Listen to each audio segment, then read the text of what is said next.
I thank God, I thank Almighty High for the truth coming out and people getting exposed. Um, God is good, God is amazing, and I bless those who are I bless those who are currently listening to this video and watching this right now. I pray and hope that you mentally heal, or whatever you're lacking in, you shall receive and prosper in life. Okay, and I mean that it doesn't matter what race or whatever you are. So, um, but I just want to keep it real on this channel, and I want to base it on black problems. Okay, because that has played a major factor for a very long time, too long, and it needs to stop. It's getting to the point where it's damaging kids and babies, and it's too much. So and innocent people just in general. Okay, so I've been saying this for years because I personally have experienced police brutality myself. Unfortunately, there is no body cams at that moment, and I still have it in my record. It doesn't show up, but it's in there. And I was a juvenile, so I got assaulted by two police officers. They lied and said I assaulted them. Well, actually, it was just one, but he lied and said I assaulted him and his partner, his female partner. He banged my head on the trunk. My nose is bleeding and everything. I spit blood all over the back of the police car, and they had to take me out, remove me so they could clean it. And I had to go to jail. I went to prison actually for a few months. Um, even though I was in a prison with adults, they put the juveniles in a section where you're separated from the adult prisoners. There's a lot of females in there that were in there for murder. But anyways, back to what I was saying. This now a lot of people are starting to realize that okay, the whole bad cop thing is more common than we thought. Um, so God rest Rodney King's soul, and to because I people didn't want to believe him. Thankfully they were exposed on that, and but I think it really damaged him mentally. He tried his best to be civilized and peaceful in his mind, but I think it kind of like messed him up mentally because before he passed away, he did this interview with his girlfriend, or fiance or her wife. I'm sorry if I don't know if it was his wife. I don't think he got a chance to marry her yet. But he was saying that it traumatizes him. So that's why we got to be careful how we treat each other, how we talk to each other, because you can't tell me what I remember. You can't tell me what I've forgotten. You can't tell me what to forget. You know what I'm trying to say? You can't force me to hinder my mind in the way that you want to hinder my mind and control my mind. You know what I'm trying to say? So people think that words are just words and words don't hurt, but words are more powerful than anything. And physical abuse is can be very traumatizing. They say wounds heal over time, but sometimes wounds never heal, and sometimes it takes years to heal. Okay, and you can't force somebody to heal when you want them to heal. You can't force somebody to forget what you want them to forget. So for them to say like, "Oh, just let go of the past," slavery has nothing to do with you. It has a lot to do with us because it's what our ancestors have done, what our ancestors have been through, and the things that they have conquered and accomplished and never got any type of credibility for affected us black people in modern day slavery and modern day society to this day. Okay, if it wasn't for them, I wouldn't be here. Okay, and that's a fact. We can't even dig up a lot of our ancestors and our information because a lot of them haven't been documented in the Census Bureau. A lot of them, unfortunately, God rest their soul, are unalive right now. Okay, and so it's hard for us to go back past the 1800s. The European white people have no problem digging up their ancestors and da da da. Us is a whole nother situation. So we have the right to identify who we are, and plus using the trauma in the past kind of helps us find closure to identify to learn to identify ourselves and dig up our roots, learn about our history, learn about our culture. There's so much information that we have been lied to, and there's so many things that we just are now finding out.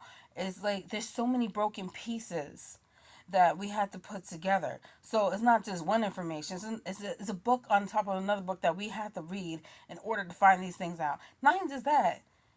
I thank God for the people that were able to travel to Africa and in different parts of Africa and stuff like that to find out the truth.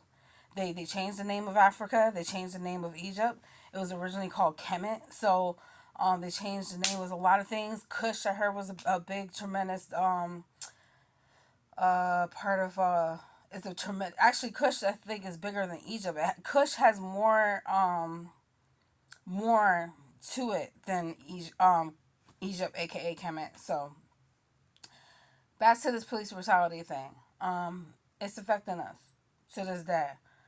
Like I said, I don't know if you guys watched my previous videos, but to those who have that have a lot of police officers are KKK members, okay, and they get away with it because we a lot of their family members have worn masks, and a lot of them are still alive today. That was a part of that whole thing. People fail to realize that slavery ended less than 200 years ago, and then the Jim Crow law happened not too long ago. So you put it together, you do the math.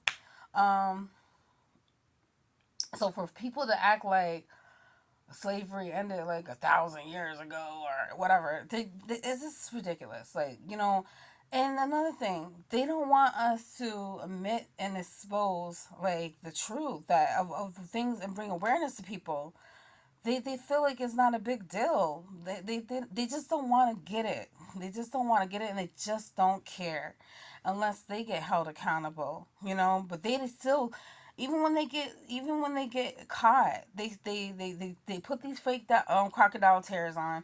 They act like they have some type of remorse and some type of empathy for us, and then it comes to show they really don't, and it's kind of sick. Like their way of thinking. It just goes to show like how corrupt the system is. So, anyways, so in Connecticut, oh sorry, before I get there, there's this police officer. They forced her to go into a cell, and they're treating her like trash. They're like they were saying racial slurs to her. They didn't like the things that she was saying. Like, can you please not bring your animals in here? They told her to go write her name in the cell wall. If and to those of you that don't know, if you write your name on a cell wall, that is a curse. Okay, it forces you to like come back to the jail. Okay, so that's a curse. So that's food for thought. And it kind of damaged her mentally for that traumatic experience. I feel sorry for her that she had to go through that. It's a very common thing. Oh yeah, they mentioned like things about what they would do to her, like as like what like if they were a KKK member, and I believe that they were. Another thing, recently, this happened a few days ago. They just found out that police officers in Connecticut has arrested and gave tickets to over 300,000 innocent victims intentionally on purpose, and that they didn't even break the law. They never broke the law. They never violated any crimes. Some of them I think they gave tickets to, and some of them they arrested and put in jail. Um, they said that is insane. How they arrested that many people, and it was a 3 year time span, but it's just kind of, it was insane to them that didn't deserve it. So I thank God for whoever was. I'm gonna put the screenshot. I'm gonna put the screenshot on my thumbnail so you can know. Look into that. It's just, I just thank God for whoever like took the time to like say, something that don't seem right here, and they investigated. So they're just not gonna investigate in Connecticut. They're gonna investigate all over the USA. So yeah, they be trying to delete the evidence and the records and stuff like that. Please, they ain't stupid. They could dig it up some way somehow. Yeah, they be lying. They be lying on these records, man. They causing a lot of damage to society. For black people, they're just trying to do better. And it's like another thing. They say that we don't want to work, but that's a lie because there's a lot of jobs out here. And for years, I feel like I live in a racist town. I try to put in applications. I have lots of experience. They won't give a lot of black people a chance or opportunity.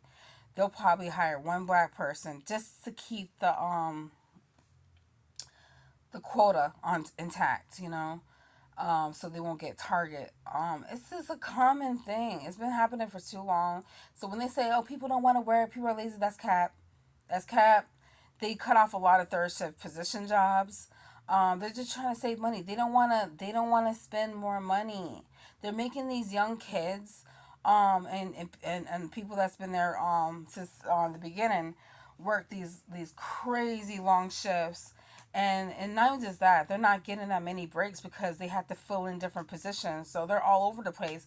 They're taking this young kid told me about it today. I couldn't believe it. I was just like, that's a shame because not everyone could work the same shift, especially if they're co-parenting or they don't have nobody to watch their child. Sometimes like third shift works better for a lot of parents. So they know what they're doing. They know exactly what they're doing. Um, so that whole thing about people are lazy, they don't want to work type thing is a lie. Oh, another thing, 211. They said they get 8,000 calls a month from people saying that they have nowhere to go. They have empty beds. They've been doing this for years, a little bit before COVID. They did it to me. They will lie and say that they don't have no beds available. They will give people expired food. These soup kitchens and these services, they'll give them expired food. They won't let black people know when Section 8 opens up.